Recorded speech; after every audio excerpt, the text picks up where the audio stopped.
The Brandon Peters Show may contain explicit language and detailed plot points. For more information on the show, stay tuned to the end of the episode.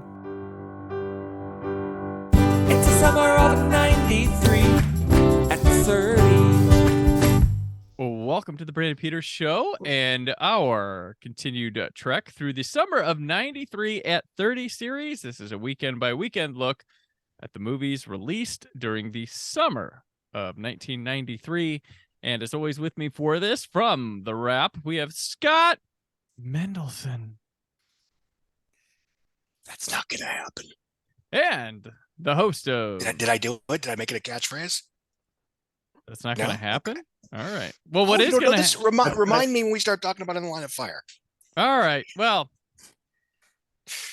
in this line of fire, our next guest is from Out Now with Aaron and Abe, and he also writes for We Live Entertainment. He's also the senior editor there. Variety and whysoblu.com. It's Aaron Neuwirth. Hey. Hello. All right. Today we're discussing the weekend that was July 9th through the 11th, 1993. We have 3 films to discuss. Returning this week for the second week in a row in movies, Gary Busey and Tobin Bell, also known as the Boys of Summer. How did I not make that connection? So yeah, the Busey part I knew, but the Tobin part I was like, wait a minute. Hold on. The Tobin part I remembered. I didn't. Yeah, 2 weeks in a row. The audience must have been like the Golden Boys. Yeah, they both had their. Like Gary was having that mustache, Tobin with the hair. After this week, America was like, I gotta pay attention to that weird character actor so I can accidentally spoil myself for a horror movie that's coming out in about 11 years. Yeah, if you were there in the summer of 93, Saul was no surprise to you. Exactly. If you've also never seen it and listened to this episode, well, Saul is no longer a surprise for you.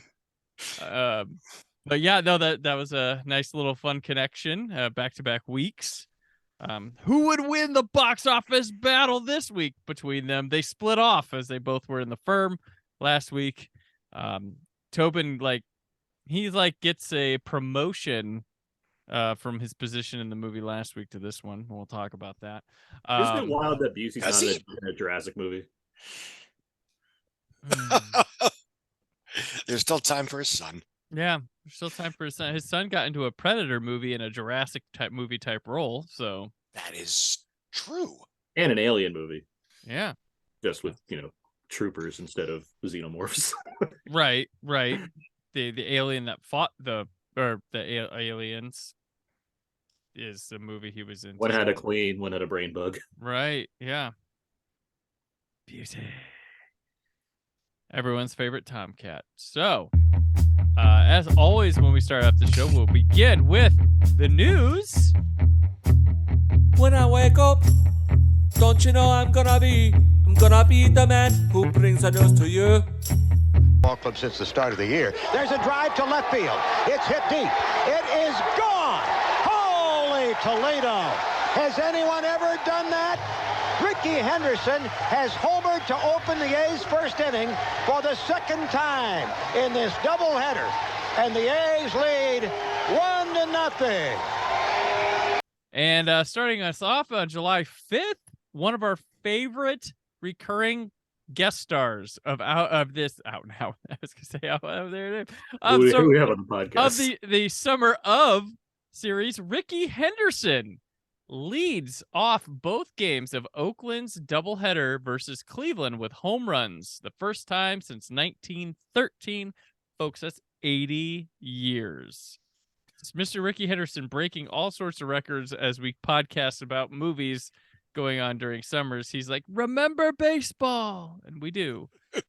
Pete Rose is gone at this time, so he's not going to show up in the summer unless he gets arrested or has some sort of thing happen. You could bet on that. Abe has gotten Ricky Henderson on the show quite a bit for Out Now, so that is there. We go. Yeah, that makes sense. He used to be a frequent guest. The 2013, he was all over the place. Really likes Guy Ritchie movies. He's good. He'll steal your heart and second base. All right. Also, that same day that Ricky Henderson hit those 2 home runs in a doubleheader to start the games, Starting her career off, Bjork releases her first solo album titled Debut. Cute. That's very Bjork. Very Bjork. And then that same day, Richard Chalimo runs a world record 10 kilometers at 27:07:90.91. So I'm going to guess it's 27 seconds. What was the race? Sorry. 27 colon. What race? Just a world record 10 kilometer. The 10 kilometer. Okay, yeah. Uh-huh. Yeah. And also 5 days later, Yobes Ondieki breaks that record with 26:58:38. Sorry, It's Richard. gotta suck for the first guy. Was a cool 5 days for Richard Chalimo. It's like the Ghostbusters 2 of sprint runners. Yeah, the best competing Exactly day. that example. Right. The best competing day of his life and the worst spectating day of his life. 5 days apart. On July 6th, the next day, so we have moved days from that July 5th, John F. Kennedy Jr. gives notice of quitting as ADA in Manhattan. Au revoir. On July 7th, Prodigy announces it will offer Cox newspapers. Yay. And yeah. Wait, hold on. What does this mean? I don't know. I think Prodigy, I think this might be like the first digital newspaper. Prodigy was a very it was like a first generation online bulletin board type thing. Yeah, like AOL. Like AOL.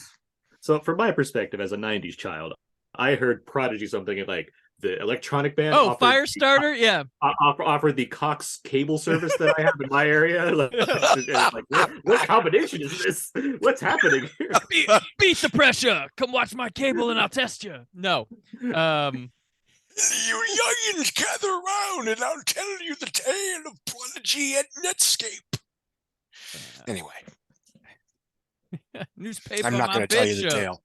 Yeah. So on July 11th, at the U.S. Senior Open Men's Golf, Cherry Hills CC, Jack Nicklaus wins by 1 stroke ahead of Tom Weiskopf for his second U.S. Senior title. That's the old guy's one. So Jack 3 golfers I actually heard of that period. Right. All in the pre-Tiger era of him, Lee Trevino, and Mr. Iced Tea and Lemonade himself, Arnold Palmer. You remember Greg Norman, the Shark? I knew Greg Norman. Greg Norman. Yeah, he had a computer game series. Yes. Yeah. Greg Norman. He was like huge, and then just disappeared. My dad's a huge golfer, so I know a lot about the golfers over the years. Greg Norman, and then there was the guy with the socks. What's his name? I don't remember. Huh? There's a guy. There's a guy in the old school socks when it wasn't cool. Cubs. No, I can't remember. Moving on.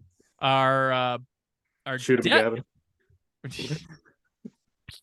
Our guest this week, Harrison Salisbury, an American journalist and author. Princess Di's grandma, Ruth Lady Fermoy, passes away. Singer Mia Zapata. Will Rogers Jr. dies of suicide. Ooh. Sam Rolfe, a screenwriter, and jazz musician Mario Bauza. Oh, Russian cosmonaut Sergei Vozovikov. He died too. Yeah.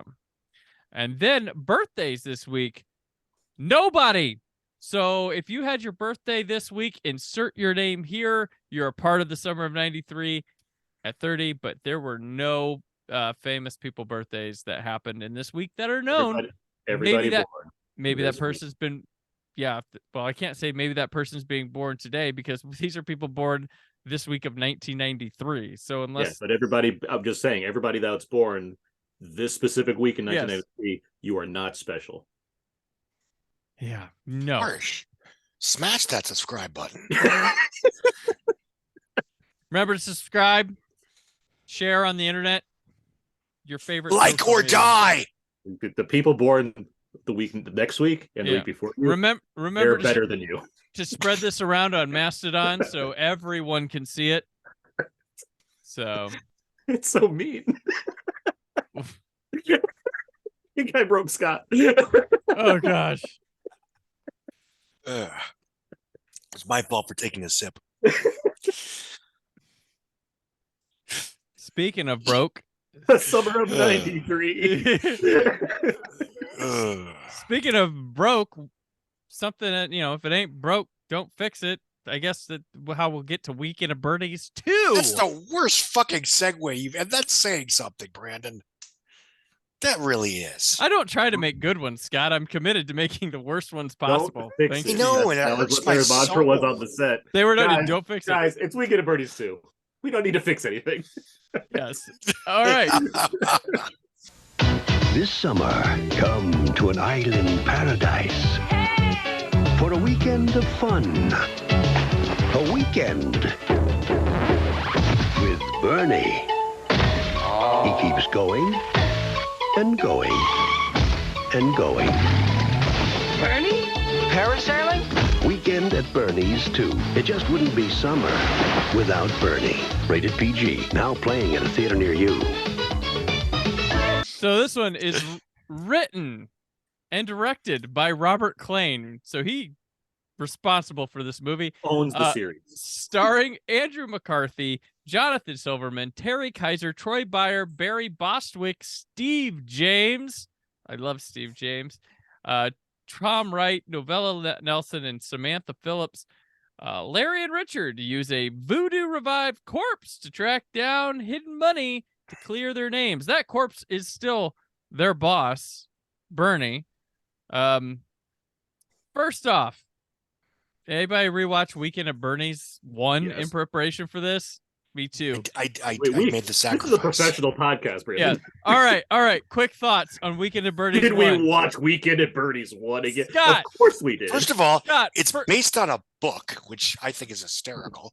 It's based on like a 50-year-old French novel or something. Oh wow, okay. Which probably reads hilarious. Yeah, the first one, obviously. And watching the first one, okay, I'm not going to say it's good because it's not in any way, shape, or form. But it's frustrating because you get to the third act and they realize that, oh God, Bernie wanted to have us killed, but the hitman can't kill us while Bernie's around.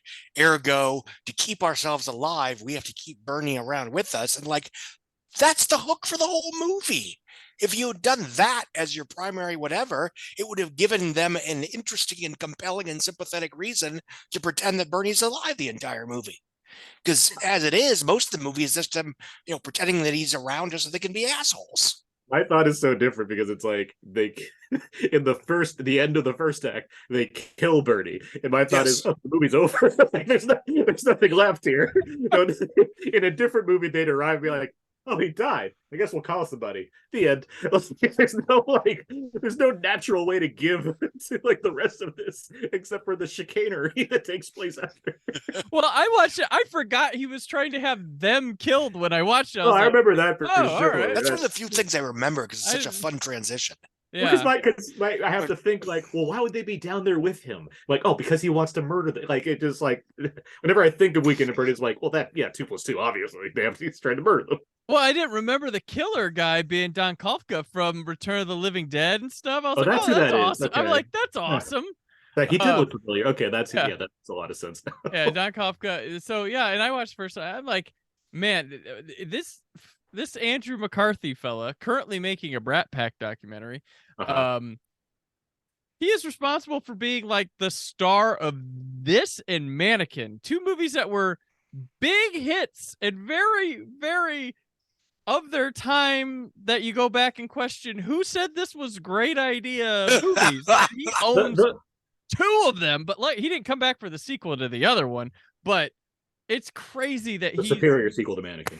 And you wonder, it's like, where did Andrew McCarthy go after the 90s? Well, look what he was in, Isn't it wild that, and now granted, I'm not the biggest John Hughes guy, but like McCarthy was like the handsome guy, right? He was like the stud in some of these, wasn't he, before this? He was like that. He was like that nerdy kind of stud guy.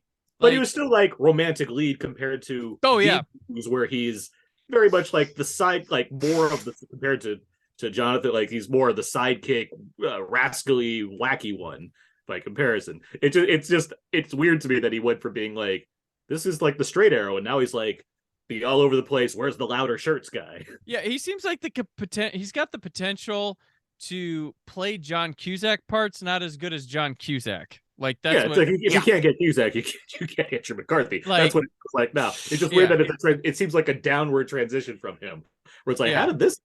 I guess unless he just wanted to do it, which is like, yeah, fine, embrace your funny side. That's fun. Yeah, like he's not me. He's terrible in these movies, but I mean, still, it's like I get the idea. Like, and he's not bad. Like he's terrible in this stuff, but like he's not bad in other stuff. I said like he's okay in Mannequin, but like St. Elmo's Fire, he's in that one, right? I'm not accidentally placing him in that. You know what it is? Pretty good in that one, but it's like they have what's his name? But it's like they wanted a new duo from American Werewolf, Griffin Dunn, and what's the other one? Yeah, I know what you're talking about. Yep. Where's my American Werewolf? It feels like they wanted that dynamic, but it's like, no, but we'll do it in an island and no werewolves, but we'll still have like two comedic Jews. Basically, it's like the whole idea.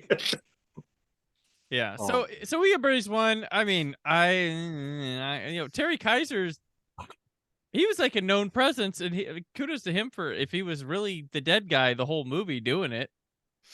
And David there we go, got it. He's fun when he's alive. Yeah, for obvious reasons. Like, he's good in a lot of things. He's a fun little ham actor. Like within the realm of these, we should really talk about the sequel. We're talking a lot about the first one.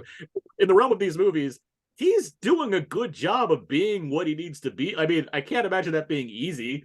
I get that there's a mix of like prop Bernies and whatnot, but like for having a silent dead performance, I don't know what a better version of that's supposed to be. Especially in this sequel that's nonsense, but like, I mean, what else do you, as a body, like this is the thing, like what do you do differently? Yeah. No, I mean it's for me, the funniest thing about Weekend at Bernie's 2 is that it absolutely expects you to have seen Weekend at Bernie's 1. Well, it's like it follows it like right off the bat. It's like it's if any movie, I'm glad I watched the first one first, because wow, you jumped right in like 10 seconds later. But also, Scott would have been really lost. Where did Catherine Mary Stewart go? Where did she go? Like, the hitman got her. One of the best things about the first movie, gone. We're not gonna bring her back. Sorry, we could do a different dead body or something, but no, we got to get that Kaiser back. Which, granted, that's the face of the franchise. It's a Bernie, but like Catherine Mary Stewart, she couldn't go with them to the islands. Or I looked up her. Brad, you sound ridiculous right now. No, she could not have. The hitman it's not murdered like, her in between movies. It's not like they gave Silverman like another romantic interest. The romantic interest goes to McCarthy this time. Like I don't know. I was just like, where is she at? Why didn't they ask her? The sequel is so jam-packed. Where's the room? Show me where the room is for this character. She's in Night of the Comet and The Last Starfighter. What else is Silverman in? You remember him from Weekend at Bernie's and The Single Guy from the 90s. I do remember strangely, when I read that credit, I was like, yes. I remember. Why aren't you on the phone? Like, we need Catherine Mary Stewart.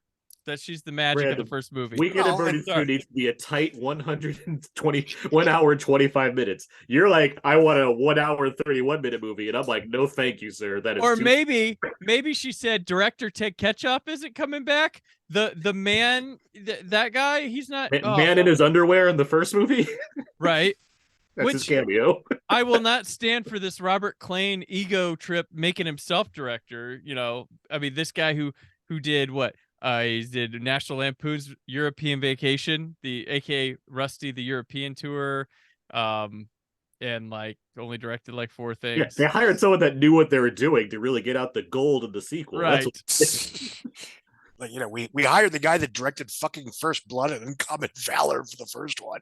Right. The wrong direction. Clearly, that's talented. They looked at that and they said, yeah, hiring the guy from First Blood led to not enough comedy. We need more comedy. We need it now. Let's get European Vacation in here. Let's do Weekend at Bernie's 2 4 years later, because the people are demanding it. They can't go 2 steps out the street without being like, there's Bernie's on TV again. When are we getting that sequel that naturally lends itself to one? Like, we need to do, like, we need this. Just, I'm glad Klane is back here, but imagine being some like struggling guy trying to get a gig and your first thing is tasked with making a sequel the Weekend at Bernie's. So When they get the original guy back, so that's good. But this is 90. This is 90. I'm happy this is breaking away from our regular format from how we do this. So this is 90. This is 93. what scenes are what good stuff from this movie are you going to talk about? It's terrible. I mean, Scott, this Scott, movie makes the Scott, first one look good. Scott, Yes. did you didn't see this in theaters, did you? No. But were you like when it was coming out? Were they Brandon? You can add this to this too. But like, are they advertising this and like, are you well aware that like not only is Bernie specifically back, but that it's like voodoo that's possessed him? Or are you just going to the theater being like, what could have made the sequel possible? I honestly don't remember. My memory honestly serves as it's one of those that back in the day you could tell was going to be a bad movie because the trailers and stuff were really short and had that crappy voiceover guy. It was like, wow, it's Weekend at Bernie's too. They're back. Good, done. That's it. Like that. It was like the quickest trailer. Starts Friday, but like that. It was like you could tell back in the day when like, oh, I don't know if this is good because you could tell by the quality of the trailer that somebody like this probably isn't good. Like it got a primo summer spot. Clearly, somebody thought it was gonna rake in the dough. Well, you make more money, and it's a sequel, so it's like, all right. Yeah, and they're like, guys, where can we put this? I don't know, Oscar season.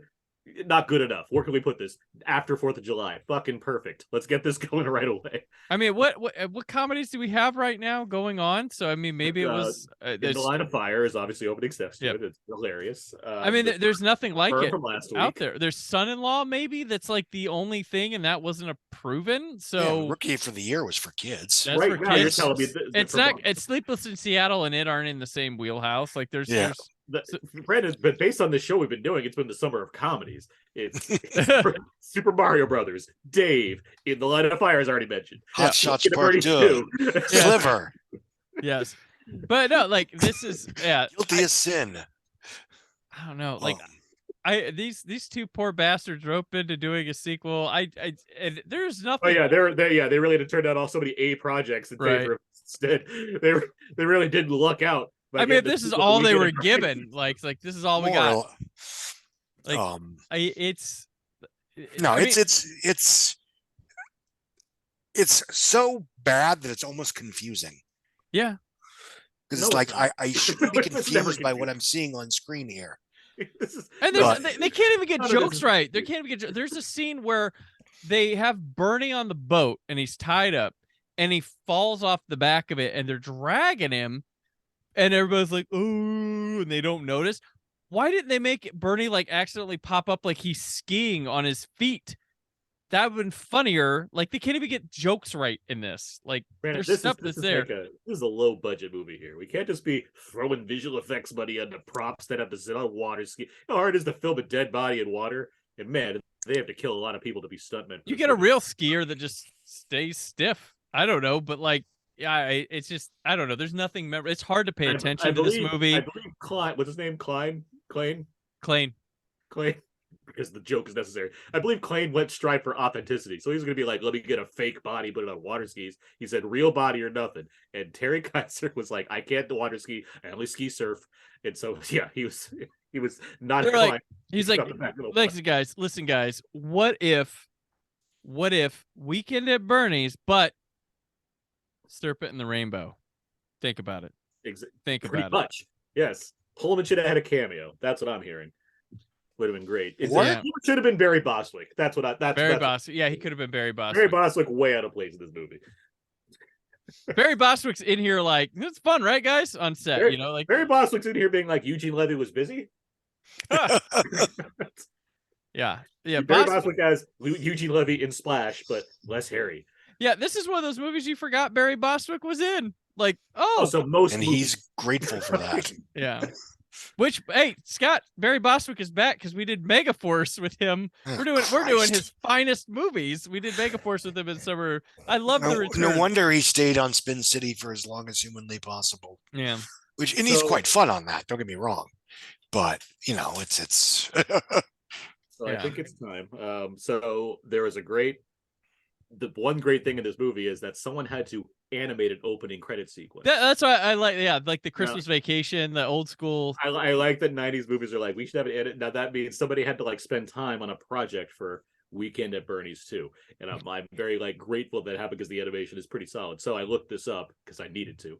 I was like, who did the animation for Weekend at Bernie's? I hope they had a long historic career, and I found that person. His name was Michael Butkus. Okay. He owns Off Leash Studios, and I'm actually going to bring him into the Zoom call right now to talk. I'm not going to do that. That's ridiculous. No. But Clint was really specific about how we treated the Bernie. Bernie is no joke. You have to run through a committee to how he's going to move and do yeah, you know that this movie serves to make like the butt of, you know, Weekend at Bernie's is kind of like a butt of a jokes movie or something. This only serves to make it worse. This only serves to make it worse. Like, it feels like some studio exec pitched this as a dare, and they made the first one, and then like to get back at him because it made money, they're like, okay, do it again, and he did, like, just to like prove that he could. It didn't work out box office. But you know, but he can still point and say like, "You thought I couldn't do it, but here it is." Weekend at Bernie's too. There's a mentality like that. You got to live in that era, and so I won't I remember. I think my family we rented Weekend at Bernie's 1 on VHS or whatever. We got some giggles out of it, and then we went on. I think I watched 2 on my own, but like it's kind of one of those movies that looking back now, I was like, what were we thinking back then? It's the epitome of yuppie comedy Hollywood, right? In the 80s. That's what the first one is, for sure. It's like it's the natural endpoint of what extent can you go as far as 80s success when it comes to Wall Street Guys and that kind of comedy. It's like make the most crass thing possible, even though it's really lowbrow. But when you think about the things that actually happen to Weekend at Bernie's, like this is there's like the horrible things that are implied to happen with Bernie and the people involved with it. It's like, this is wild to think about.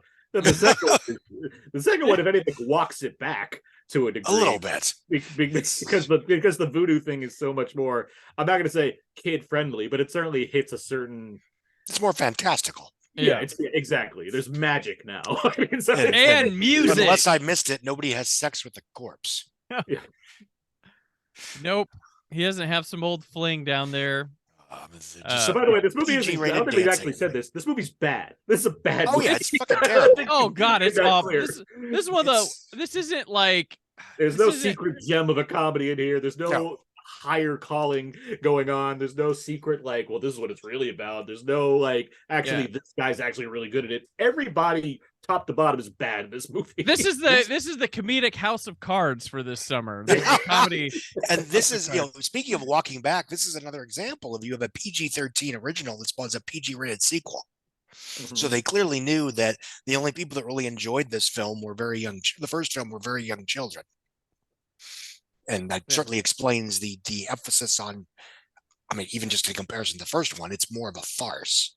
It's more slapstick. There's more Bernie because he's voodoo dancing all over the place. A dance that spawned a real dance. Yeah. And I mean, if you like the 2 leads in the last one, they become like unlikable in this one. Like they're just like, they're just like, there's nowhere to go with them. They're just doing the same shit. Like, Silverman's essentially the hero of the first movie, where McCarthy's like clearly the sidekick, and they're trying to switch it. They try to switch it, which ends up more leveling it off, if anything. But there's no like arc for Richard. There's nothing. But McCarthy's character is not the kind of guy that like leads this thing. So it's like, oh, this does not work. It's just like weirdly off, giving him a romantic partner, giving him more urgency to the plot, like trying to make things matter. Like it's just this is miserable. It's bad. This is like, and you have like the 2, oh my god, you have the 2 black guys that are like mobsters or whatever, or like involved in the crime thing. They're like, we got to get Bernie's body, and they're bad. And there's a treasure map plot in this movie that's also terrible. Yeah. Now there's a lot of like high profile big studio movies and stuff over the years that people like shower with, oh, so bad, so awful, and you watch it, it's like, it's just more mediocre or lame. This is really lives up to that. It's awful. It's awful. Like, there's so much shoe leather to get to Bernie them, and another tropical paradise. Like there's so much work involved to be like, we need to get these guys back to the beach with Bernie to make it like the first one, and we're gonna take 40 minutes to do that. Like it's so much work because so the plotting's so intricate. Like you said, it's so tied to the first movie that we like we need to wrap up all these loose ends, except for the female lead in the first movie. So we just like to get them back up, as if like the mechanics involved to make this happen are so important. Like there's a movie version of this where you don't ship the body back to New York to begin with, you just leave it somewhere in the Hamptons or like in the island there where it's, I guess it's supposed to be New York, but it's like North Carolina. They thought whatever. Like, so there's so much effort being like, we got to get them back to the city first, which doesn't pay off anything because there's no comedy there. Then we finally get back to the beach where there's still no comedy, but at least it feels familiar. And it's so overworked. There's so much going on that does not matter. Yeah. In my perusing of things, I vaguely remember this, but they did announce a third film in 2016 called Weekend at Bernie's 3: The Corpse Awakens, but it never got past early development stages, though. I wonder why. You can read the script online. I'm sure Andrew McCarthy and Jonathan Silverman would have come back. Yeah, I can't wait to see the 6-part series on Crackle. Brandon, why didn't you read the script before this podcast?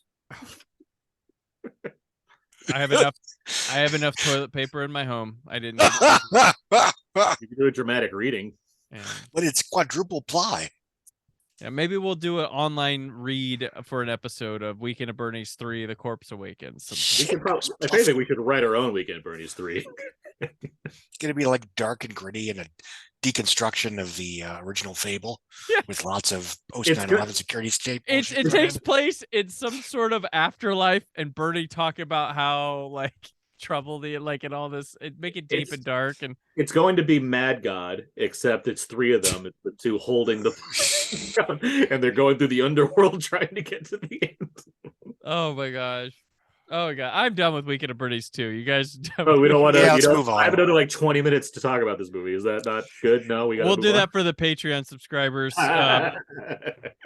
Aaron's 20 minutes of Weekend at Bernie's 2, and then you click. It's like I was just joking. I didn't have anything else, but thanks for paying. I wrote down a lot of names to do a lot of bits involving people I could have gotten this podcast.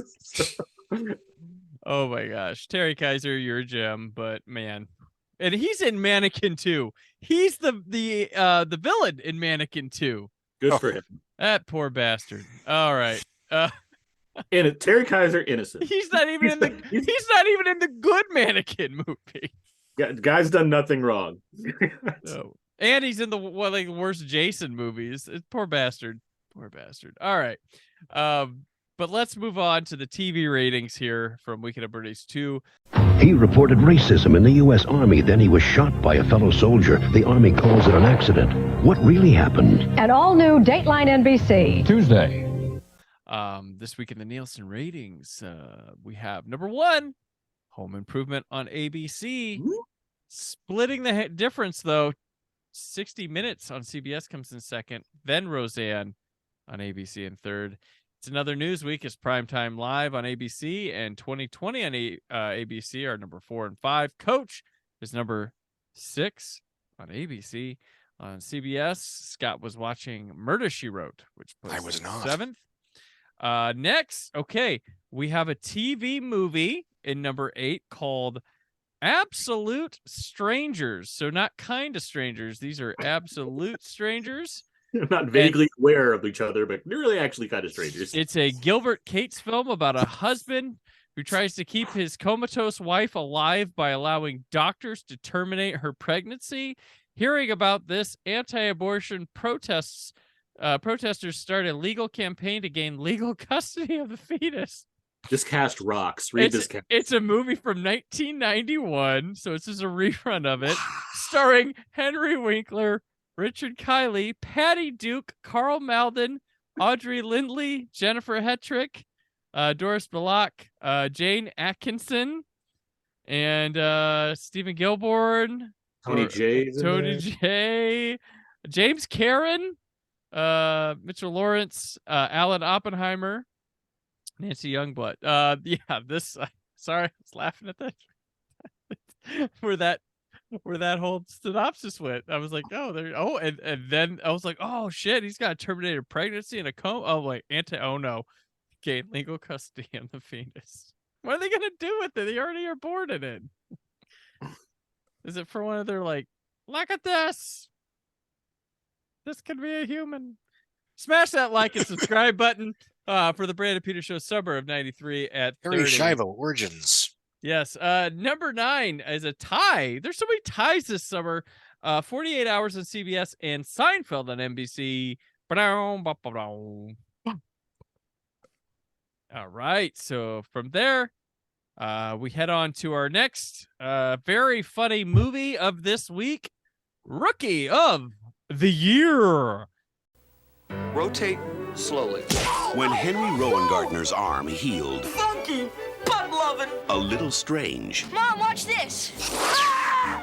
he learned more about baseball I'm the new pitcher. and more about life Kellogg and Reebok are foaming at the mouth for a piece of the kid. Which piece? than anyone ever imagined. Pitcher's got a big butt. Rookie of the Year. Directed by Daniel Stern. Yes, him.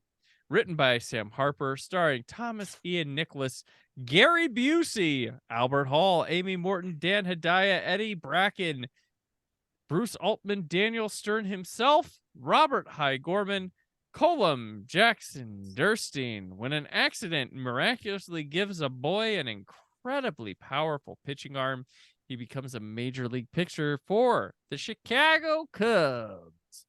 I'm pretty sure I know I went and saw this in the theater, and I'll admit I think I kind of liked it back then, but I did remember thinking the climax of this movie was a bit much even then.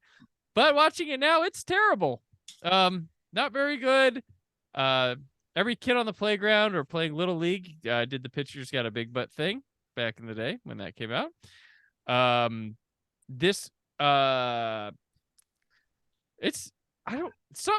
good movie could be made of this. I don't think this one's quite there. And Daniel Stern like almost single-handedly tries to sink his own movie every time he walks into a frame. That is I do agree with that. Yeah. He could have left a lot of those gags on the cutting room floor or even his character, and we wouldn't have known a difference. But he forces in some of him going big and not working. Thomas Ian Nicholas, sorry to bag on a kid actor, but he's not good in this. He's Last Action Hero bad. He's like, his reactions are bad. There's like this awful stepfather in it that feels like way too much for this movie. And I'll say something nice. I like the mom in this. She's fine. Yes. She's one of the bright spots. Then later at the end of this decade, not that great of a movie itself, but she has a rather endearing and touching performance in Joel Schumacher's 8mm with Nicolas Cage. Is she the mother? She's the mom in that. She's really good. She's in a lot of things. She's a character actress. Yeah, but she's really good in 8mm, and like scenes that with her work because she's so good in that movie. Yeah, her and Cage. There's a scene toward the end of that still blows my mind, just because one of the things like I have never seen this particular scene in any movie ever before. It's the one where he basically calls her up and asks permission to kill the guy that killed her daughter. Mm-hmm. Yeah, and I have issues with that film, but that scene is just spectacular. Yeah, well, and the one where she talks to his wife on the phone, like and I'm an 8mm. That'll be on the 99 all the time. Is that not good for the Rookie of the Year conversation we're having? Okay, Rookie of the Year. So like, there's it doesn't even get too nostalgic of the Wrigleyville or Cubs thing, even though they have license to go crazy there. It's weird, and this is just like I'm just watching this like, man, this is a dumpy movie. Did you guys didn't like this either, did you? Aaron, talk about. I'm not that hard on this movie, and I'll say why. I feel like I've conflated this with Angels in the Outfield a lot in my mind. As far as like kids sports movies go, Obviously, like everyone loves Sandlot. I'm not going to speak bad of Sandlot, but Sandlot, yeah.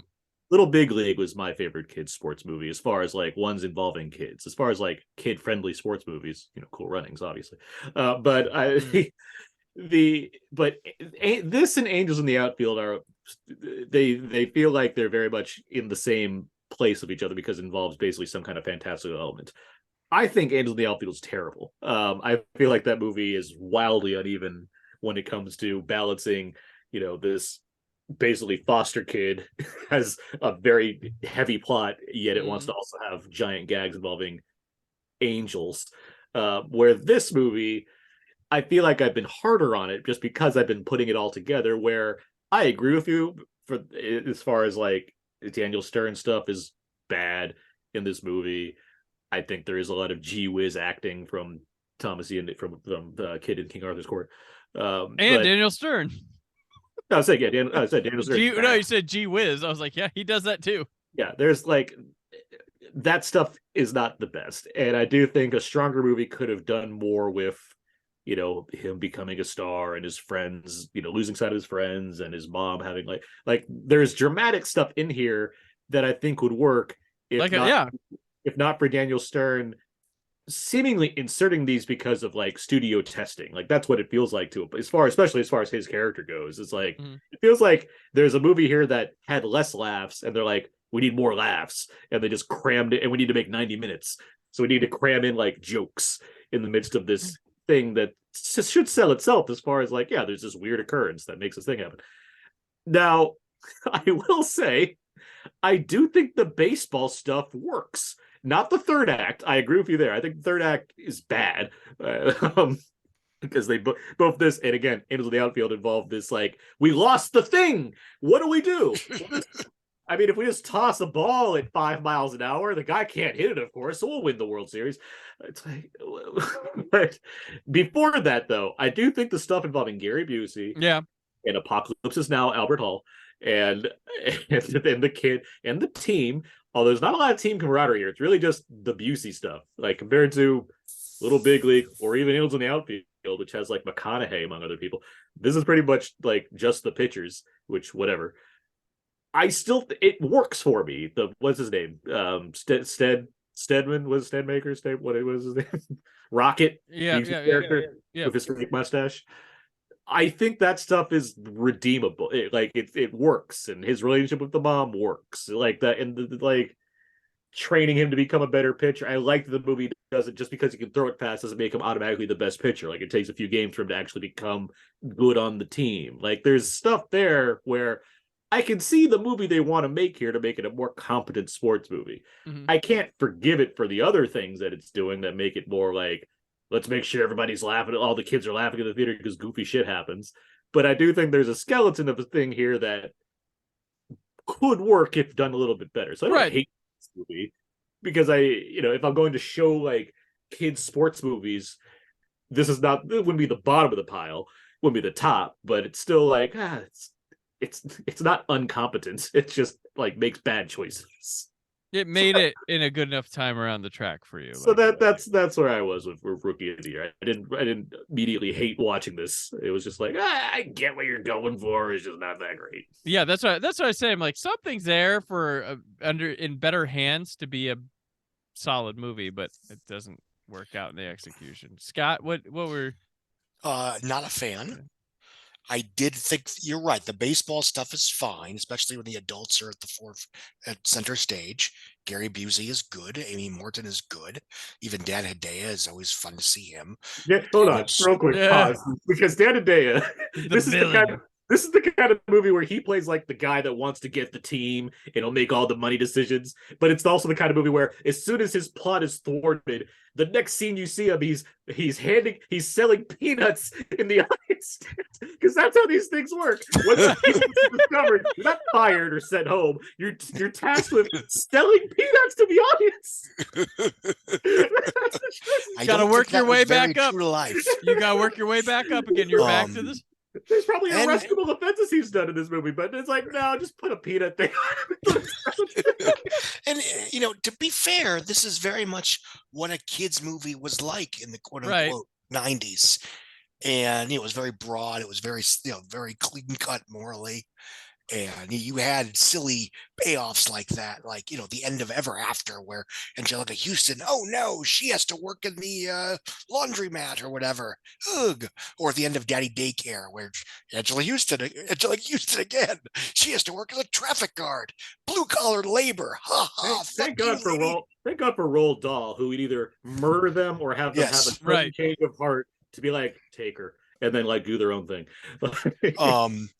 But all due respect, Thomas Ian Nichols, who's fine in some other films, it's and again, I never had a big impression about him one way or another. And he's terrible in this film, but considering how Daniel Stern directs himself, I am inclined to think that perhaps he was directed to be as broad and kiddie as humanly possible, even when it's to the film's detriment. So he's like more than the like vein of like handsome kid actor than big reaction comedic. Like if he'd have been playing a more straight drama or a more romantic type role, he'd probably been better. Like he's not the big reaction kid. Little big league. I like Agents of the Outfield more than you, just because I like the adults, and I think there's enough of them that, and the concept is absurd. It's just because I agree with you. That's what frustrates me about. We don't need to talk too much about this. That's what frustrates me about that movie. It has really good Danny Glover. It has good stuff. As Tony Danza's doing maybe some of his best work. But it's such a harsh contrast to be like, hey kid, I'm your deadbeat dad, and the Angels have to win the pennants in order for me to take you out of this foster care program. Like it's such a sharp contrast of what. It's a tough sell because you, as the audience, know that it's not true. So what exactly are we rooting for here? And you also have to buy into the idea that the gruff Danny Glover is going to be like, I'll adopt children at the end. Yeah. Why not? We can stop talking about it. To be fair, I saw it once. I thought it was cute, whatever, and I never given it another thought. But yes, but Little Big League is fucking awesome. I have the Shout Factory Blu-ray. Both of those films, if I recall, have subplots where the slightly over the hill star athlete romances his mother. Timothy Busfield, right? So people confuse Busey and Nolte for whatever reason. Because I watched both of these sports films, I used to confuse Busfield and Busey together. Very similar type of people. But no, I mean, my biggest problem with the film is that I think the kid characters are, and again, I'm willing to blame the director, all due respect, are very broad and obnoxious in that kid film kind of way that was often very, as expected when you thought of a bite-sized targeted movie. I mean, it's hard to remember what a revelation Haley Joel Osment was in The Sixth Sense in terms of a kid acting performance, because this is what we were used to. Mm-hmm. Well, I mean, it's the kind of thing that bores me because it's just like, it's a bunch of white kids. Like there's no like relatable element because it's this, and you guys are from the Midwest compared to me.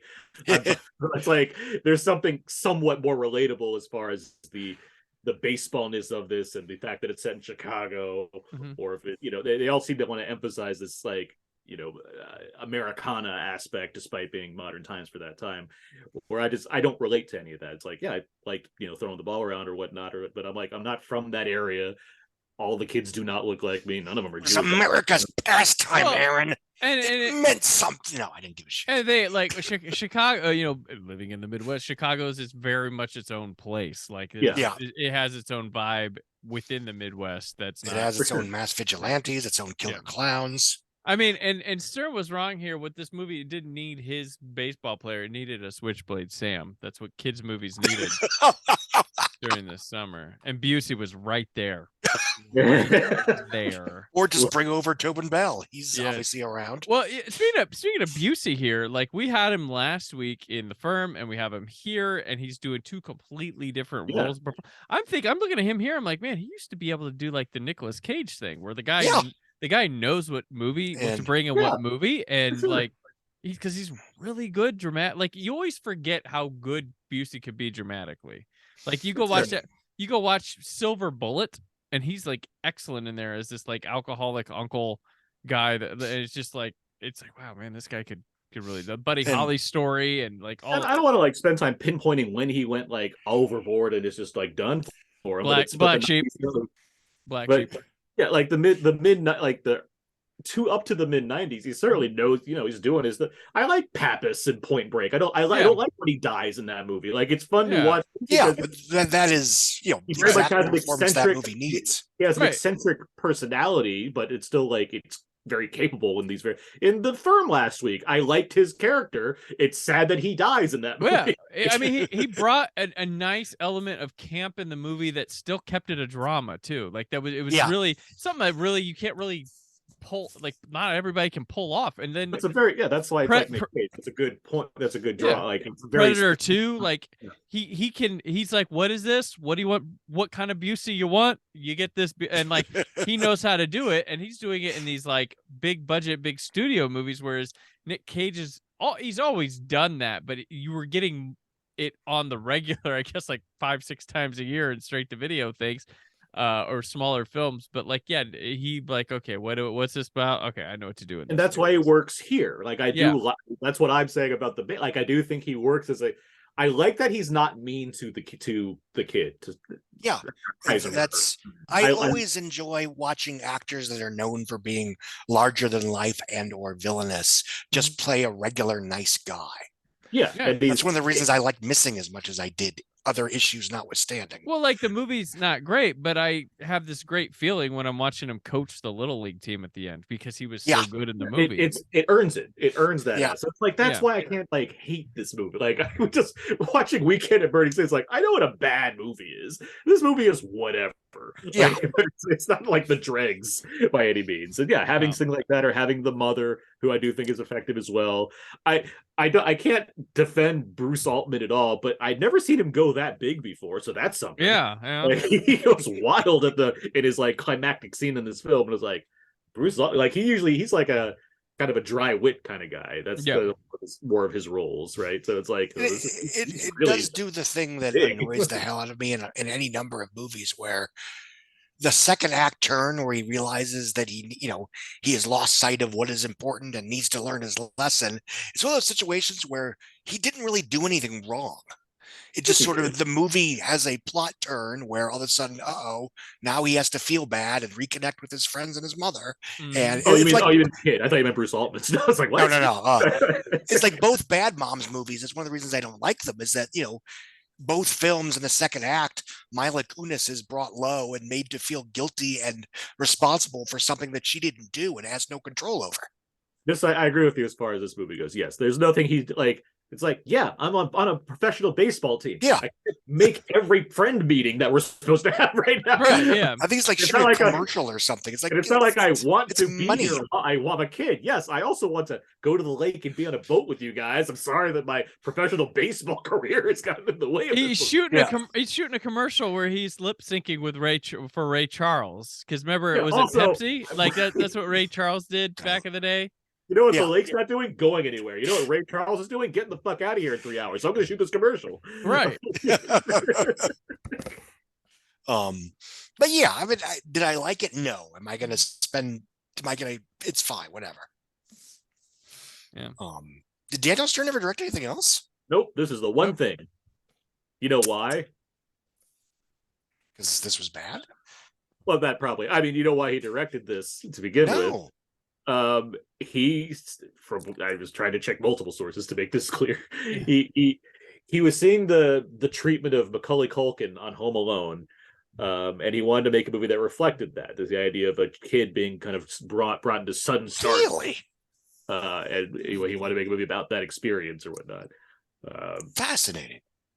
I don't know why he didn't do more beyond maybe just. I mean, it's not poorly directed. I don't know, but it's like the film comes together. I guess I don't know. Maybe he just didn't want to make more movies.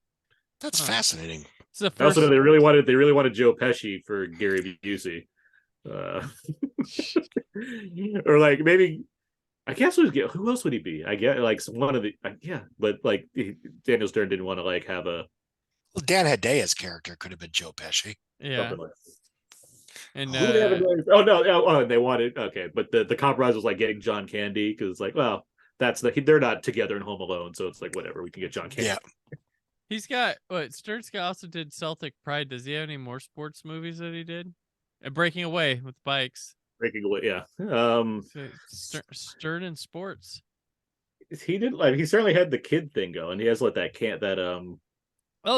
Bushwhacked. Bushwhacked. There we go. That movie's actually kind of funny. That Bushwhacked where it's like apostrophe D at the end. Is that what it's spelled like as well? Yeah. Yeah, I think he was trying to contend with Christopher Lloyd for kids because there's like Camp Nowhere with Lloyd. We're taking turns. But Daniel Stern never got his switchblades. Well, I guess he's the Black Bandit, so never mind. You got to do it twice. He already did it. Yeah. This and Cool Runnings were the last two movies released while he was still alive. But for John Candy? Yeah, John Candy. Because Wagons East and Canadian Bacon both opened after he died. Yeah. He's great in Cool Runnings. I mean, I guess that's as good of a curtain call as any. Yes, you want to see me like get emotional watching John Candy. It's watching his speech when he goes to the office of the Olympics. It's like, don't punish my guys, punish me. He gets back. They call, hey, we're back in. It's like that's a good role. I like him a lot as a character that does not exist in real life. What? Complete fabrication. My childhood. No, almost none of that movie is true. Oh, I'm gonna fail this book report. And I love that what's his name? Dexter Fletcher hit Eddie the Eagle, was inspired to make Eddie the Eagle because of how much he and his family loved Cool Runnings. And it was the same Olympics. Runnings, man. Oh, good stuff. Okay, well, we spent so much time working here. We have time left for the biggest movie of the week. But before we get to that, we will go to the biggest songs of the week, Aaron, with Casey Kasem's Top 40, the 10 of that 40s. Casey's biggest hits. So, big news this week. Janet Jackson has been knocked out of the #1 spot. Oh my God. Finally, by SWV with Weak, which moves up a spot. Janet Jackson falls to #2 with That's the Way Love Goes. Whoop, there it is by Tag Team, making its way up a little bit there to #3. UB40's Can't Help Falling in Love, #4. #5, Knockin' the Boots by H-Town has slid a couple spots down. Show Me Love by Robin S is still at #6. Rob Stewart's dropping to #7 with Have I Told You Lately. #8, Dr. Dre just hanging in there with Dre Day. At #9, moving up a spot, switching spots, #9 and 10 with I'll Never Get Over You, parentheses, Getting Over Me by Expose, and rounding out Come Undone by Duran, who once sung a song with the chorus, Dance into the Fire. We will go in the line of fire. I'll allow it. Oh, yeah. It was one of our nation's darkest moments. And he was there. The only active agent who ever lost a president. 30 years later. Do you really have the guts to take a bullet, Frank? The hell is this? He's back. This guy's gonna make a try, and I've got to be there. In the line of fire. I see you standing over the grave of another dead president. Clint Eastwood. That's not gonna happen. In the line of fire. Rated R. At theaters July 9th. Directed by Wolfgang Peterson, written by Jeff McGuire, starring Clint Eastwood, John Malkovich, Rene Russo, Dylan McDermott, Gary Cole, Fred Thompson, John Mahoney, Greg Allen Williams, and Tobin Bell as Mendelson. I forgot Peterson had died, and then I got to the end. It's like, what has Peterson done lately? Then I'm like, oh, that's right, he died. I felt so bad all of a sudden. Oh, Secret Service agent Frank Horrigan couldn't save Kennedy, but he's determined not to let a clever assassin take out this president. All right, before we get in this movie fucking rules. Scott, fuck yeah! Tell us about In the Line of Fire. The Fugitive can go straight to hell. The best thriller of 1993 is In the Line of Fire. Damn it. That was me when I was 13. But no, I loved this movie as a kid, and it more or less still holds up. I think it's a terrific action adventure thriller. John Malkovich is wonderful. He's one of the great. He's one of the better, post Die Hard, post Batman, scene stealing, slithery villains. The film looks great, even though they're a little, the age difference is a little weird. I think Russo and Eastwood have decent chemistry. I think it's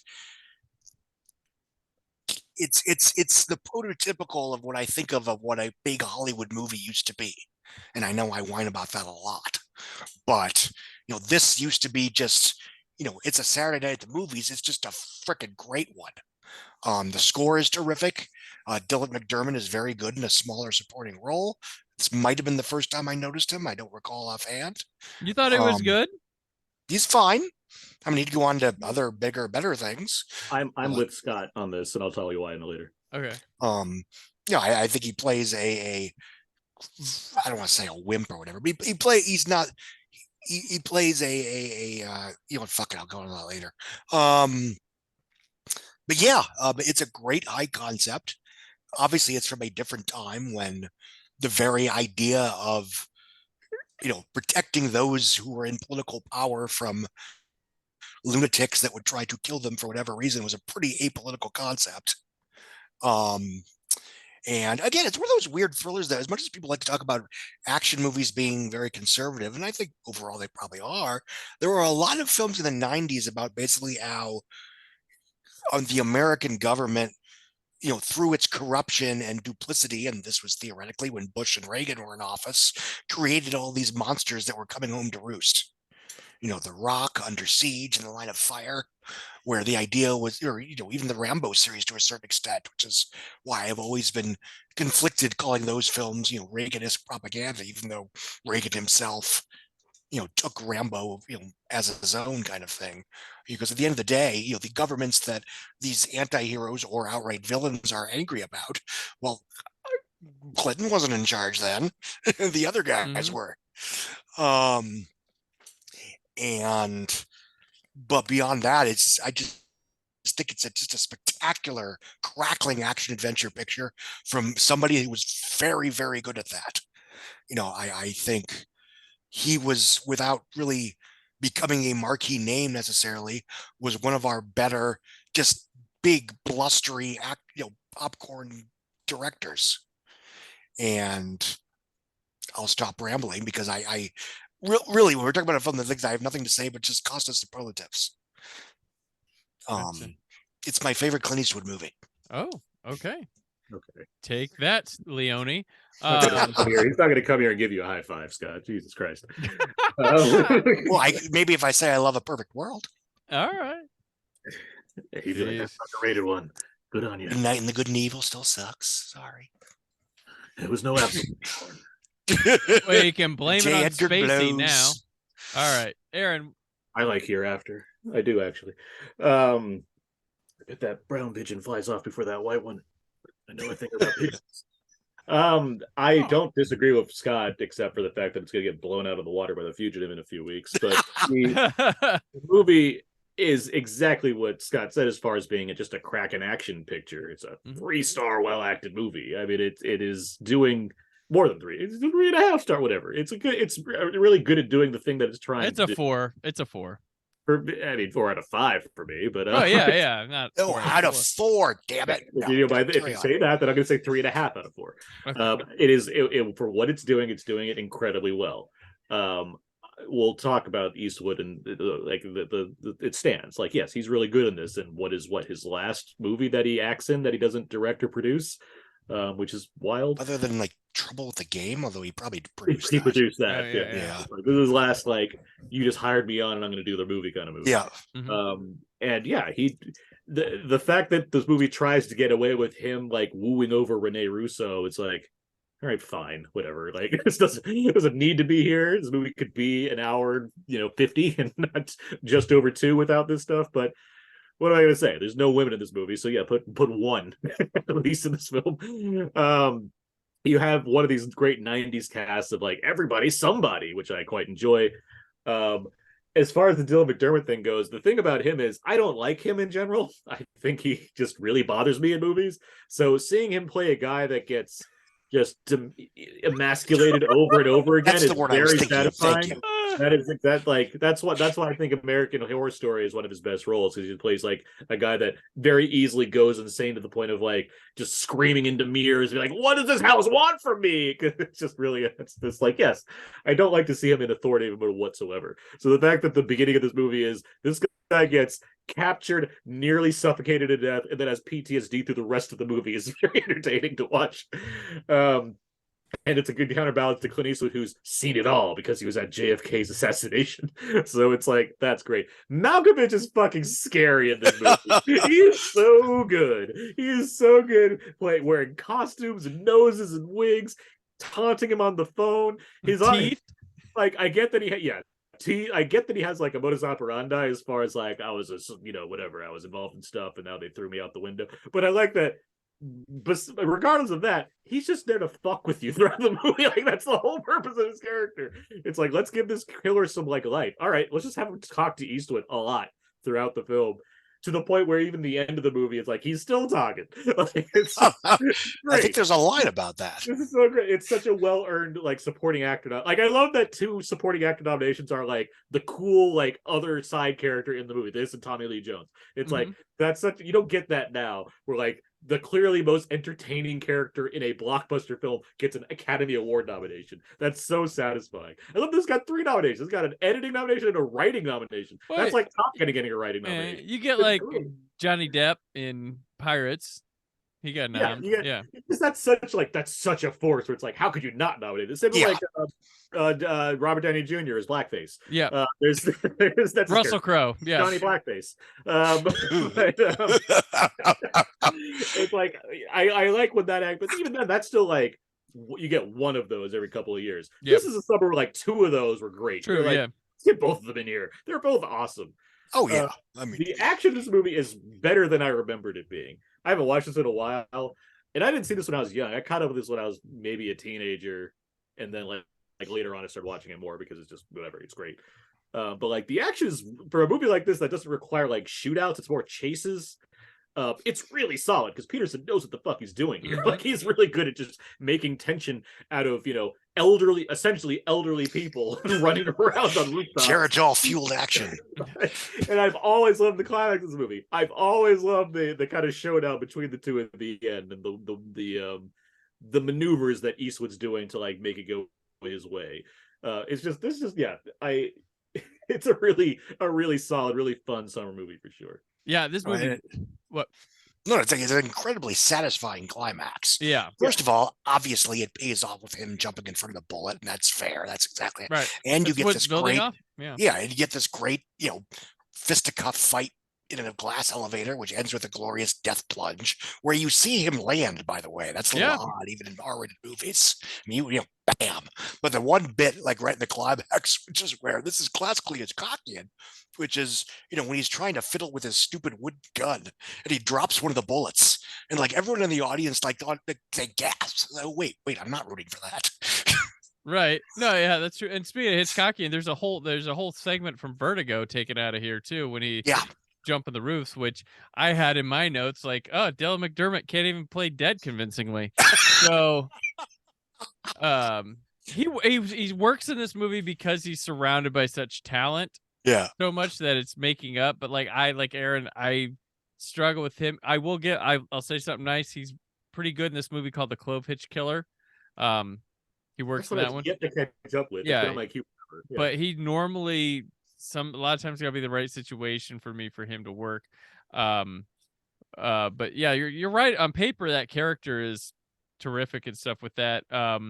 Eastwood's awesome. I've watched this. I'm like, he's got to be one of our best on-screen swearers of all time. Like Aaron and I sharing the clip of where John Malkovich like, I got the rendezvous with. He's like talking shit to him. And Clint Eastwood's like, you got a rendezvous with my ass. And there's other calls like that too. Eastwood plays it. This is a character that I think is great and works well that could never be written as they are today, because he's like this weird balance of sexist and thoughtful progressive.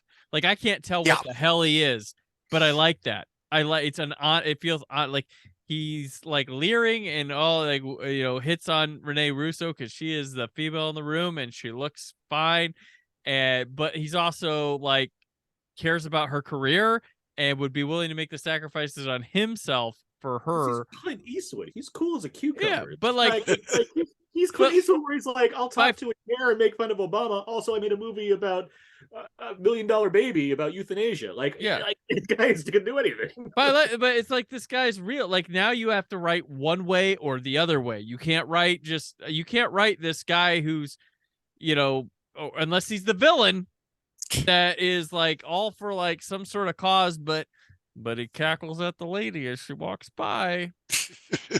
So guess what? Oh, they remove that to begin with. Like, they remove personality. They don't, because their people are worried that that's author endorsement nowadays, so they're afraid to write it. And now we get these plain, like, this is who I am.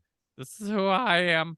Okay, well, you know, there's no common ground. The only way to do it just... is if you have like Mad Max, where it's so stoic, there's nothing for him to do beyond just react. Yeah, but Mad Max isn't like commenting on Furiosa's legs while he's doing it too. Like, it's not. What I'm saying is the only way. I hear what you're saying. What I'm saying is the only thing that can make that enjoyable is by making it some kind of anti-hero or whatnot, where you don't have to worry about that to begin. Like, I can like the character because he's not required to have that bit of personality. Right. It's its own thing, compared to various superheroes that all seem to have nothing else on their mind except stop the bad guy.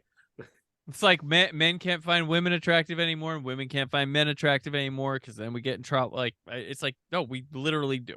Even beyond that, it's just like the kinds of jokes they're making, or the kinds of ways they relate to people. It's very surface level. Like, there's I think there's no part of me that thinks like these guys hang out on the weekend. Like, right. And I think, without bringing everything back to Marvel, I do think there's a shift, maybe after Age of Ultron, where the characters stopped being specific and you know, they might make inappropriate jokes or have inappropriate opinions. And the first Guardians of the Galaxy basically makes a joke about Peter's ship having semen all over it. Right. Because apparently he has lots of casual sex. Tony Stark in Age of Ultron makes a joke about first night privileges. Well, look at even the first Iron Man. Like, that's he's an holy asshole. Crap, sex exists in this He's such world? an asshole that I didn't like the movie, but that's a different conversation. It's like, sex exists in this world. And I do think, in a skewed way, it's not unlike what happened with Glee in a strange way, which is that the first season, where Glee was like this very bitterly satirical and pessimistic and almost deconstructive thing, but then it kind of became tagged as this representational milestone. So like all the characters, to a certain extent, had to be more noble or less bitchy because they were considered major representatives of a given demographic in a way that I thought was very, especially if you go back and watch the first season, where it's this nasty, bitchy little show. And again, that may just be confined to a very specific part of mainstream pop culture entertainment that wants to be all things to all people. But I will say, and this was where that joke that I made earlier, there was a fun bit when the film was coming out. If you ever watched the first teaser, the very first teaser, it's basically narration, and it comes up to, this man who failed to stop the assassination of Kennedy is now being haunted by this other guy who's going to try to kill the president. And then it cuts to Clint Eastwood picking up a phone and going, "That's not going to happen." In the line of fire. And the gimmick was they were trying to make that line the next "Go ahead, make my day." Oh. But it was so test screening audiences were correctly laughing their asses off at it because it was so pronounced and obvious that they severely toned that down. He says that, just very casually, "That's not going to happen. I'm on to you." And then they move on to the next scene. So it's like part-time. Yes. So yeah, you guys are, I don't need to sing Malkovich any more praises. He's freaking great. But like, is this one of the first movies that really utilized the killer and the cop having the chat on the phone? Like, this is the crux of this movie, is these two talking. And I feel like this was a lesson learned from this movie, this big hit movie that filtered into a lot of other ones. I mean, like there's McClane and Gruber walkie-talkieing, but that's intermittently as he's talking to other people, like other cops. Well, I think there are movies where they have individual scenes where the hero and villain chit chat. I mean, even the first Dirty Harry, there's an extended sequence when he's making the drop for the ransom, running all around town, and they're chatting the entire time. Right, but not that's one scene, but this is multiple. This is multiple calls. Well, it's a good way to save money. Yeah, I mean, if you were like curious to like, what would John Malkovich's The Riddler look like? I feel like this is what John Malkovich's The Riddler looks like, in more of a Matt Reeves Batman Riddler, but it's still like this is kind of feels like it. But I'm like, okay, this is like Insomnia does this. That movie does between both versions with the killer and the having conversations. I think on the there's phone. a feeling that, and for what it's worth, the idea of having this larger than life scene stealing villain outside of maybe the Bond films was a relatively new idea before Die Hard and Batman. Yeah. And then you started seeing, that becoming par for the course. Timothy Dalton and The Rocketeer, Al Pacino and Dick Tracy, even like Tim Curry and The Three Musketeers, which come out several months after this, where he was just, and obviously Alan Rickman and Robin Hood. So I think that you're right in that the trope was new, partially because the subgenre was almost new. The idea of having this larger than life scene stealing villain that was going to captivate audiences. But yeah, you're right. The idea is, okay, you have this great villain, you have this great hero. We got to find some way for them. Yeah, even if they can't be on screen, we have to find some way for them to interact. Yeah. And that's the brilliant the bit of in Die Hard where they end up meeting under aliases. Yeah, because they have to, it's a way for them to meet before the end of the movie. And obviously with Heat, well, there's no real reason for them to sit and chit chat, but they got to sit and chit chat because it's fucking De Niro and Pacino for the first time. Right. How about he just pulls them over? They have a cup of coffee together. Now, L.A. Heat, the film that Heat was based on, of course, had the same thing. So, lucky break. Yeah, this is all separate from the actual thing, though, at this point, as far as the idea of a talking killer that's constantly interacting with the hero. I was going to bring up Dirty Harry as like that and Die Hard as that. I mean, it's a natural extension of where it started from other films, and this, it's a pivot point as far as how much interaction you get. So you get to like Kevin Spacey and Seven's and other examples, but like you get more of this to work with as far as going that, especially because there's an Oscar nomination involved. It's like, make it more eccentric and big. That's a way to, get a prestige actor, especially in the 90s when we're losing out on the big muscly actors and we're getting more character actors or, authoritative actors that can act up a storm with these kind of roles compared to just someone that's really strong. Yeah, because Speed has this element to it too. With Hopper. Oh yeah. Die Hard with a Vengeance, though that's more. It's not. I mean, the gimmick is that he's calling him on the phone to give him challenges. I mean, challenges, So it's challenge based. Quantity, sure, there's less, but it's still that's the idea. Yeah, but yeah, I'd say like Speed is really close to this. But yeah, no, I was just wondering that. I'm like, I wonder if this is like the genesis of like, well, they can't meet until the end, but we need them to be really cool to watch them talk to each other, even though on the day they're probably not talking to each other when they're filming. But when we edit it together, it's gonna look awesome. So, yeah, but no, I like this movie. Like, never gets old. It moves really fast. It's a fun ass movie. In the Line of Fire, and I was talking to somebody recently. I was doing recording. They were before this, and I was like, yeah, we're on In the Line of Fire. Like, oh, I used to love that movie. I'm like, it's still awesome. Like, oh, yeah, we watched it probably a year or two ago during was it during lockdown or after? Whatever. Point being, we caught up with it, and it still holds up. I watch it fresh on the 4K. It's great. There you go.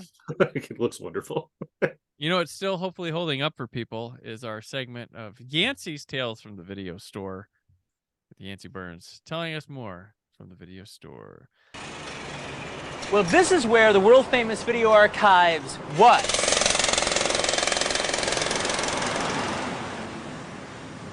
And this is where it is now. So why don't we go inside and take a look? So I was a big fan of this movie. I loved it. And right around the same time, my dad, who died in early 1994, so a few years before that, my dad had gotten me a season pass, which is 20 rentals at Video Archives. I had no idea about the connection between Archives and Reservoir Dogs, but I knew that Archives had all the Kurosawa movies and all the Woody Allen movies on VHS. And this is when I was making the transition from being a comic book guy to being a movie guy. And my dad saw this happening. I had rented the big double VHS tapes of The Godfather 1 and 2 and The Deer Hunter and from the library. And so he got me a season pass, 20 rentals at Video Archives. So I started renting these movies, and I started seeing these Reservoir Dogs stuff all over the place, and putting two and two together. I go, oh, that's that guy. I kept reading that he worked at a Manhattan Beach video store. That's why I recognized him, because I'd seen him in my life before as the guy working the counter that we'd rented Amos and Andy from. That's that Video Archives guy. That's crazy, you know? Anyway, a few years later, after my dad's died, Video Archives moves to Hermosa Beach right at the same time that I'm moving back to Hermosa Beach. And Video Archives lasted in Hermosa Beach only for, I don't know, 6 months. I'd become really good friends with Robert, the guy who worked there at this point. So he managed to get me a job there. So I worked there for the last few months. I worked there the summer that Pulp Fiction came out, and obviously I sought a job there because of Tarantino having worked there. I was lucky enough to be friends with this guy, and I knew enough about movies at the time that I got to work there, and it was a lot of fun for a little while. And then they closed down. I was the last guy working the counter when that store closed down, and it was the same electrician who came to my apartment all the time and turned off my electricity when I hadn't paid the bill. He came into Video Archives right after a guy had rented Bronx Tale, which is the last movie that anyone ever rented from Video Archives. It was Robert De Niro's movie. He came in, said, sorry, we're turning off the power, and it was the last time. The power had been turned off a few times. I never know why that store wasn't run better at this point when Tarantino had become so famous, and Roger Avery now, but it wasn't run very well, and it was allowed to run into the ground. But those of us who worked there when it closed were going to have to come back in a month or so, or were asked to come back in a month or so to pack up all the VHS tapes and all the porno tapes and just get them out of there. Until then, I and maybe someone else, probably the other people who worked there longer than me, had keys to Video Archives. I could go anytime I wanted to for a period of about a month. Oh, wow. I could go in at 2 o'clock in the morning and just take whatever I wanted and watch it. And that's when I first watched Frankenstein versus the Wolfman. I in the shadowy Video Archives, I went and got the number and I grabbed the copy and I went home and watched it. It was a very interesting time, you know. And it seems all made up to me, but it was all this funny little moment. And now we are at our box office for the week to see how the films this week stacked up. Scott. Coming in number one was The Firm, which earned $18 million, dropping just 29% in its second weekend to bring its 10-day total up to $74 million. It would eventually earn $158 million domestic, and because Box Office Mojo sucks now, we don't have the worldwide here, so hold on a second. You keep going there. Go to the numbers. Stop giving them traffic. Oh, I know. It's force of habit. 270 worldwide. They're both bookmarked. And in second place, we have Jurassic Park, which in its fifth weekend of release would earn $15.3 million, dropping just 19%, adding 69 screens, nice, to bring its total up to $236 million, for an eventual total of $357 million domestic and about 925-ish worldwide, give or take, to eventually become the biggest grossing movie of all time globally. Third place, In the Line of Fire, coming in with an excellent $15.3 million. It was a nail biter for second and third place, to the extent that matters, in a lot less screens, only 1,903 screens. But it had the biggest per screen average in the top whatever. With 8,000 per screen. It would leg out like a motherfucker because it rocks. It would eventually earn $102 million. That would be only his second $100 million grosser after Unforgiven. This was sort of seen as his not the cash in, but it's like he's back with Unforgiven, and we're taking him seriously again, and it's a big comeback film, and this was sort of the payoff to that in a skewed way. Because it's like he's done with the Dirty Harry series. Yeah, he spent the 80s kind of floundering, being like, I'll direct some stuff that's kind of junky action, other stuff that's maybe bids of prestige, like Bird, Yeah. Then like Unforgiven finally like hits big in like all categories. It's like, And the fascinating he's thing Western thing again, but he's also got prestige, and it's also fucking cool. Like, Yeah. it worked like as a movie. In summer '82 at 40, he had Firefox, and this was a much better contribution than we had last time. The weird thing about Eastwood is that literally literally the half of his career, which is what 50, 60 years or whatever, has been, basically epilogue. Like he's past his prime, he's about to retire. He's looking back on his actions with melancholy and regret, and it's a deconstruction of the hero myth and the Western hero. And it's like he's almost had more of that than him being the thing. He's almost like the Disney princesses. Which is that, This is cool as a cucumber. Like I said, he can do it. He can turn it off every time out. Look at Cry Macho. He's great in that movie. Yeah. Yeah. He's really good at it. No, I mean he's but he spent the last 25, 30 years making these, one last ride type pictures in a skewed way. Which is, I think, part of it just, we all expected him to eventually retire, and he never did. And every time he seemed to be out for the count, he'd pull out an Unforgiven or a Mystic River or something like that. Oh, Eastwood's back. Yeah, because right when it hits 1980, like mid 80s, his hair turns and he just always looks old. Like, right? Yeah. It's like, yeah. What else is he gonna play? He's not gonna play a young whippersnapper. Like, this film earned $187 million worldwide on a $40 million budget, because movies made money back then. Oh, sorry, I interrupted you. You were saying.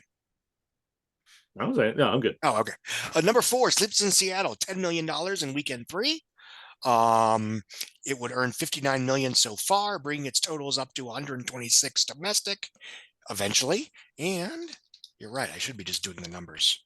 Box office mojo. You just delete one bookmark, and then you don't have to go to that bookmark. That's true. I should. 228 million worldwide. Snow White and the Seven Dwarfs in 6th place with $6 million for an $18 million 10-day total. Dennis the Menace in 7th place with 5.5 in weekend 3 for a $35 million 17-day total. Number 8 was Son-in-Law with $4.8 million for a $15 million 10-day total. Weekend and Bernie's 2 would open with $4 million in 1,334 screens. It would eventually earn about $13 million domestic. And it was not a hit. The first one, I think, made about 30 million worldwide. 30, yeah. On a but I assume it must have done great VHS and TV. Oh, it did 30. It did, yeah. It did 30 domestic, I think. Yeah. It was one of those, did well in theaters and just was very popular as a casual rental on VHS. And then in 10th place is What's Love Got to Do with It with 3.3. Last Action Hero is gone. Yes. That just good riddance. It dropped. Well, Son-in-Law came out, so. Yes. Yeah, right. And by the way, In the Line of Fire opening in July of 1993 in 3rd place with $15 million. In 15th place in weekend 49 with $94,000, Unforgiven. There we go. It would bring its total to $101 million domestic. And I think In the Line of Fire was his biggest grossing film up until Gran Torino. Oh, wow. I believe so, yeah. And then that would, of course, be his biggest until American Sniper, which, of course, he did not star in, but whatever. So starring vehicles, this is still, I think, in 2nd place. Not adjusted for inflation, obviously. That would be the Monkey movies. Which I don't think people understand with people because Eastwood. That's the 3rd movie we need. Every which way. Right. That's the 3rd. Every which way, but die. That's the screenplay we need to. There write. you go. No, Eastwood. I think people don't realize because we were his movies aren't always colossal hits and stuff like that. And why would you keep making movies? But something like a Woody Allen type figures out where their movies don't cost much to make, so they don't have to make much back. And if they lose, they don't lose that much, and the next one probably makes up for it. And that's why you keep going. They don't really. Rarely does Clint take something huge on that's insanely expensive. Like Cry Macho, I doubt that costs that much. Easy COVID era release. He's the kind of guy that Jersey Boys is a flex. Yeah. And, and that movie's not huge with expense. Wrong guy to do that movie. Yes, it's a bad movie, but I mean, that's the kind of thing where it's like that's where he wants to get a little fancy. Yeah. With that same year, what's that say? Is that the J. Edgar year also? No, that was 2011 Jersey Boys or 2010. Wait, no, 2011, and then Jersey Boys was 2014. Oh, so that's the American Sniper year. Okay, so he counts that immediately. that's well, American Sniper is the end of 2014. It goes wide, it goes bonkers in early 2015. It's a 2014 movie. By the way, adjusted for inflation, at least up until 2019 when Box Office Mojo crashed, Every Which Way But Lose, $333 million in adjusted inflation grosses. Right. Any Which Way You Can, $240 million in adjusted grosses, and in third place in The Line of Fire with 226. Yeah, this is just lined up for a revival of Clyde. Yeah, that'd be one way to get back on Zaslav's Christmas card list. I'd see that so quickly. Oh my god, I'd call in favors to get to the beer. Oh my gosh. The premise would be great. It'd just be they'd be in the truck. He's all old, and Clyde's old too. Oh my god. And was it Ned Beatty? Damn it, he's not here. He wouldn't be able to make it. Bring him back. We'll de-age him a little bit. It'll be. Oh my god. This would be great. Shh, they might be listening. Oh my. I hope they are. I don't need a Dirty Harry Legacy sequel. Give me the Clyde trilogy. I don't need. I guess that's a lesser of two evils. I don't need Clint Eastwood to pass on the rights of Dirty Harry to his son, Block of Wood Eastwood. Let's just give me more Clyde movies. Block of Wood Eastwood. Yeah, Scott Eastwood, the guy that got killed in Fast X this summer. Yep. Oh yeah, that's right. We saw him get killed. He came back and got killed. So it raised the stakes. We know that for sure, or are we just guessing? It's in the trailer. Guessing. Are you sure that's this episode's coming out in July after Fast X dominated the box office and showed America that Scott Eastwood gets murdered in the first act. Period. By Jason, I'm not sharing a scene with you, Momoa. I'm not kidnapping you. I'm killing you. Yeah, he puts on his alligator skin jacket, looks at Scott Eastwood, is like, and then he carries on. I can't believe you killed our friend from the submarine ice adventure. You murdered whatchamacallit, Mr. Nobody? No, not him. The other, not Paul Walker. Who? Never mind. From the Texas Chainsaw Massacre movie. But anyway, yes. I do hope that Fast X has another ridiculous scene where they explain why Brian isn't there, because I do enjoy those where it's like, where are the kids? They're the safest place possible. They're with Brian. It's like, guys, in this universe, he's like your neighbor. You see him all the time. For one thing, he was living off the grid, so he doesn't see him all the time, Scott. That's ridiculous. Also, why would it not be safe? the guy that ran a safe through Brazil and went to jail willingly. Went to jail willingly. And somehow defeated Tony Jaa. Took down Tony Jaa. Yeah, I think the kids are safe, Scott. Okay, crazy guy. Brian. He joined them for dinner. I don't like. Yeah, he showed up at dinner the exactly. You're making crazy eyes like you make sense. Nobody else drives Brian's car but Brian. What do you? We're sorry that your family's not as strong as the Toretto O'Connors, yes. O'Connors. Mia had to help with dinner, so she got there early. Brian doesn't cook. Yeah.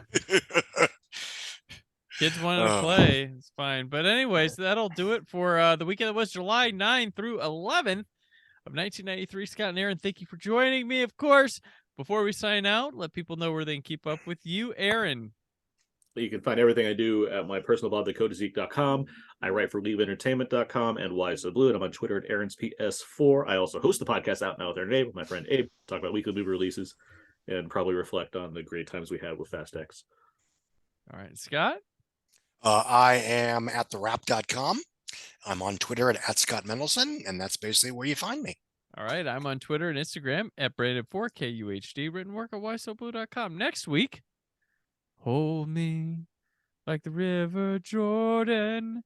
As listeners wonder if we give the benefit of the doubt to Hocus Pocus. All that and more as the Summer of 93 at 30 continues. We don't. It's the summer of 93 at 30. Thank you for listening. The Brandon Peters Show is a Creative Zombie Studios production. Produced by Brad Shoemaker and Brandon Peters. Written and edited by Brandon Peters. Announcer vocals by Jessica Alsman. Theme song by Metavari. Web design and show art by Brad Shoemaker with Brandon Peters. All music and clips featured in the episode are property of their respective studios, and no infringement is intended. The Summer of and News Themes by Press Maxon. Additional information on this and other episodes at thebrandonpetersshow.com. For any inquiries, press opportunities, or sponsorship, contact mail at thebrandonpetersshow.com. The show is available on Apple Podcasts, Spotify, or anywhere podcasts are found.